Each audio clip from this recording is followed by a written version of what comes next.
اور یہ بھی کہنے لگے کہ یہ قرآن ان دونوں بستیوں یعنی مکے اور طائف میں سے کسی بڑے آدمی پر کیوں نازل نہ کیا گیا؟ کیا یہ لوگ تمہارے پروردگار کی رحمت کو بانٹتے ہیں؟ ہم نے ان میں ان کی معیشت کو دنیا کی زندگی میں تقسیم کر دیا اور ایک کے دوسرے پر درجے بلند کیے تاکہ ایک دوسرے سے خدمت لے،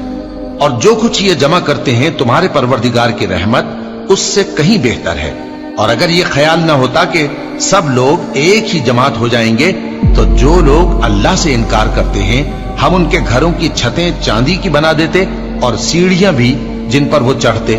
اور ان کے گھروں کے دروازے بھی اور تخت بھی جن پر تکیہ لگاتے ہیں، اور یہ سب چیزیں سونے کی بھی بنا دیتے، اور یہ سب دنیا کی زندگی کا تھوڑا سا سامان ہے، اور آخرت تمہارے پروردگار کے ہاں پرہیزگاروں کے لیے ہے۔ اور جو کوئی رحمان کی یاد سے آنکھیں بند کر لے یعنی تغافل کرے، ہم اس پر ایک شیطان مقرر کر دیتے ہیں تو وہ اس کا ساتھی ہو جاتا ہے،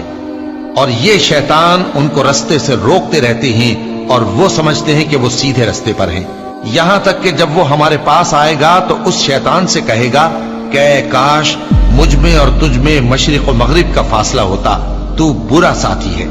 اور جب تم ظلم کرتے رہے تو آج تمہیں یہ بات فائدہ نہیں دے سکتی کہ تم سب عذاب میں بھی شریک ہو، تو کیا تم بہرے کو سنا سکتے ہو یا اندھے کو رستہ دکھا سکتے ہو، اور جو کھلی گمراہی میں ہو اسے راہ راست پر لا سکتے ہو؟ پھر اے پیغمبر، اگر ہم تم کو وفات دے کر اٹھا لیں تو بھی ان لوگوں سے تو ہم انتقام لے کر رہیں گے، یا تمہاری زندگی ہی میں تمہیں وہ عذاب دکھا دیں گے جس کا ہم نے ان سے وعدہ کیا ہے، کیونکہ ہم ان پر قابو رکھتے ہیں۔ بس تمہاری طرف جو وحی کی گئی ہے اس پر مضبوطی سے جمے رہو،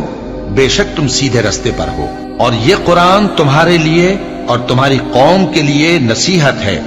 اور لوگوں تم سے ضرور عنقریب پرسش ہوگی۔